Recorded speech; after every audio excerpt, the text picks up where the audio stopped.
Hey Letitia, Lily managed to snag a few photos of that demon. Really now? Let us check. They were with a white-haired girl who was very handsome of them. Very mystical, like she came from a fantasy medieval world. That person must be possessed pale demon because they stopped controlling the host. Must be siblings, perhaps. That car, I know that. What, you actually recognize it? A Citroen SM. A rare car to find these days, especially in North America. The only one around these parts that I know of is owned by my Oh my god. It's the same car as her car. Oh, you're gonna be in a world of hurt once I meet you again. I need something to cool off.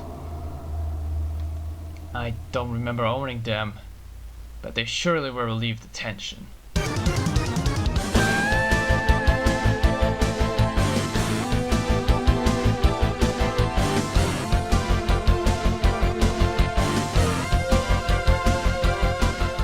Hello, it's me, Racing Game Critic number 1312, and I'm here to review what else? More races on the PS1.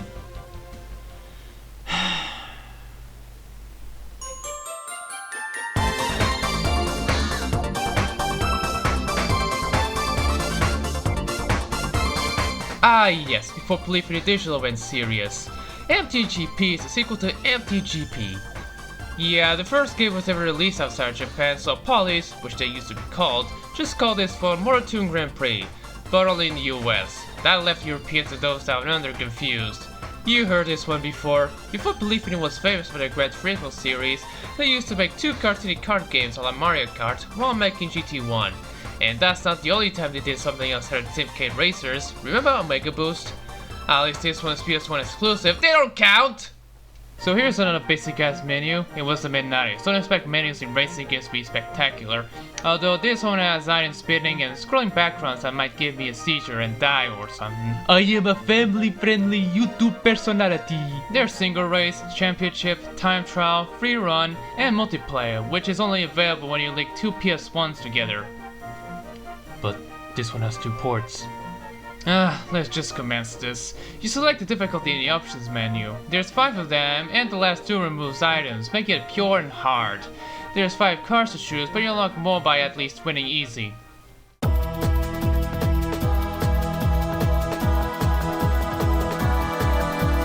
What's unusual about this kart racer is that the vehicle's handling are heavy in general. You understeer, so you have to brake very often, and drifting isn't as simple as Mario Kart. Instead of using a button to engage the drift, you just brake the drift. Oh no, I've opened the floodgates. While this works on something like a simcade or Need for Speed, it's just often a cartoony racer.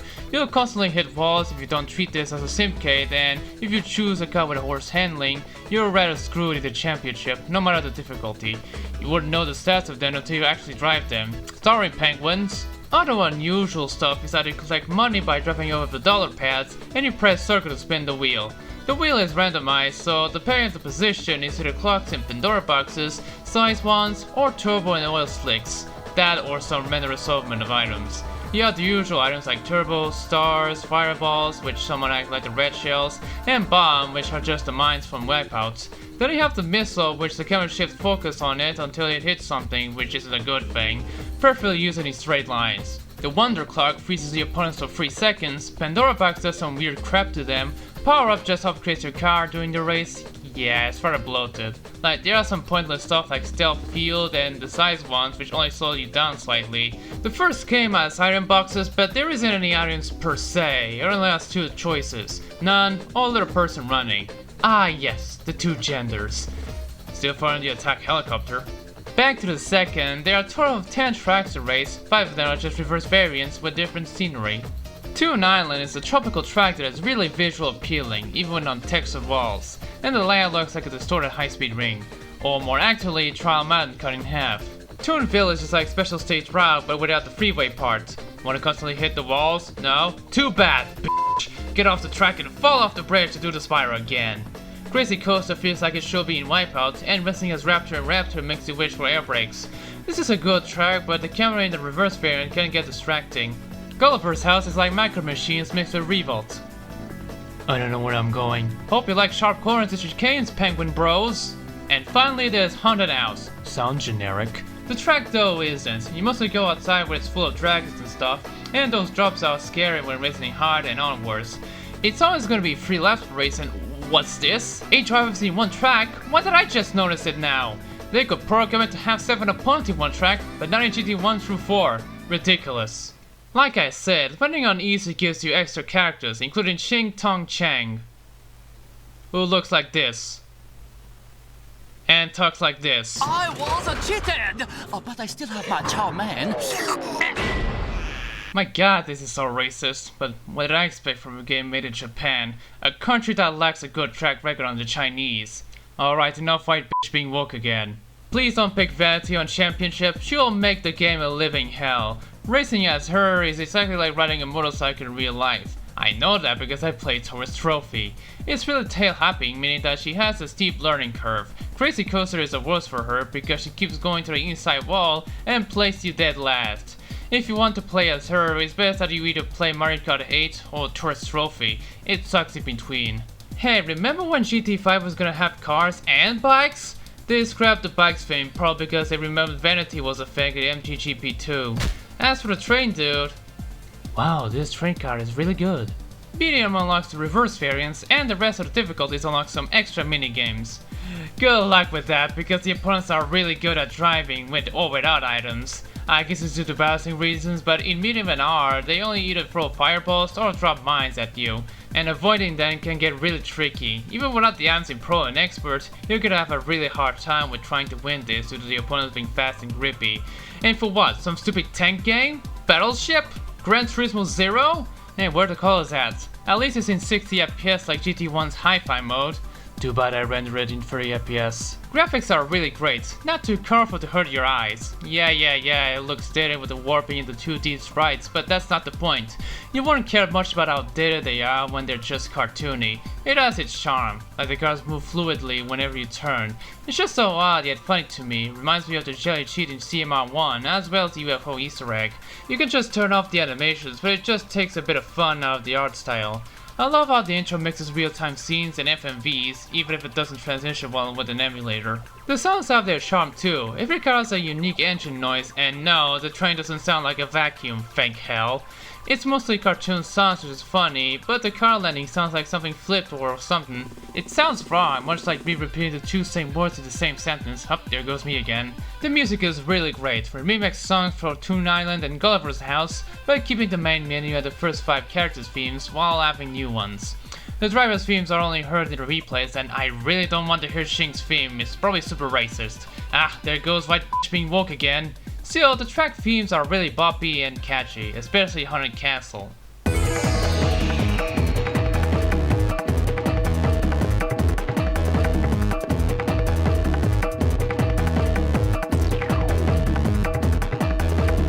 I'm rather mixed, but I like the handling, it's just too heavy for a kart racer.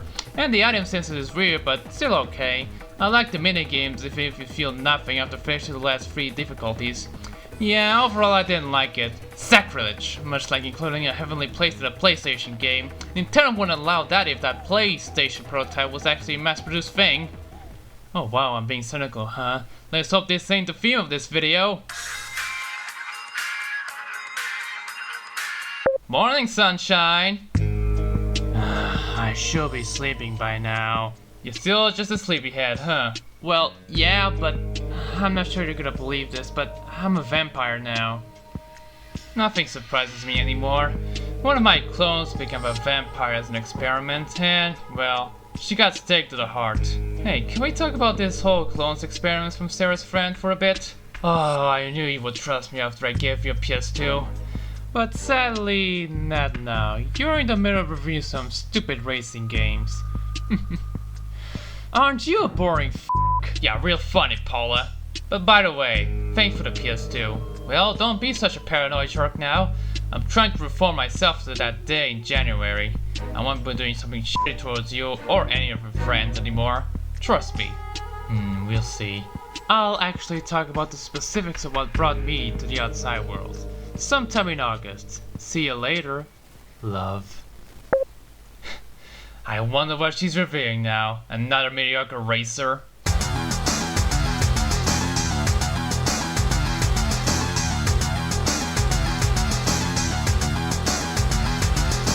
C3 Racing was developed by abandoned ship! Hey, give it a chance. This was before the Ride to Hell disaster. Also known as Max Power Racing in the UK, named after the tuning magazine, can it ever get more British? It was released by Infogrames in 1998. Apparently not. Start up and oh god, why do you have to be so loud? Is it an issue with my emulator? It's always a good sign when the intro doesn't show anything coherent, like a CG cutscene or gameplay. I mean it does, but it couldn't make it out if that's even from this game. So here's the menu and, oh great, no music. It only plays in the races. Oh, this is gonna be good. Let's get the good stuff out of the way. I love how the game has tracks from Peru, Indonesia, and Africa. Do you have the slightest idea how little that narrows it down? I like how the loading bar is actually the Infogrames animation. How charming. There's a free roaming test track and the Marcus cars are here, which is appreciated. I like the sounds of the dirt driving, so high quality for a PS1 game.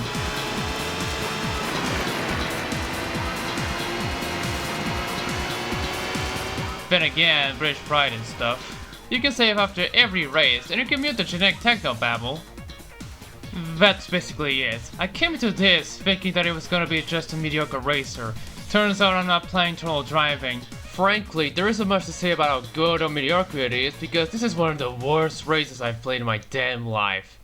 Let me explain by going through the championship mode. In the first two seasons, as the game calls them, you drive around dirt-filled tracks in these boring cono boxes. Seems fair enough, albeit rather boring. The handling is heavy and quite unsteery, but it's alright. But then you witness the physics. Good grief, it's all over the place. You tend to get flipped even in the most steepest of hills, and unintentionally jump somehow. It's really anger-inducing whenever you try to drive the dirt paths. Not only that, and the fact that hitting a wall at high speed bounces you back instead of an instant stop, but you also witness the falls and the bodies of water. If you fall into the river, it's an instant disqualification. It skips the season race. That gives me a lot of anxiety because I don't want to end the race with a whimper and be deducted. I try responding when I fall, but most of the time it's too little too late. And since the early cars tend to understeer, you have to slow down a lot.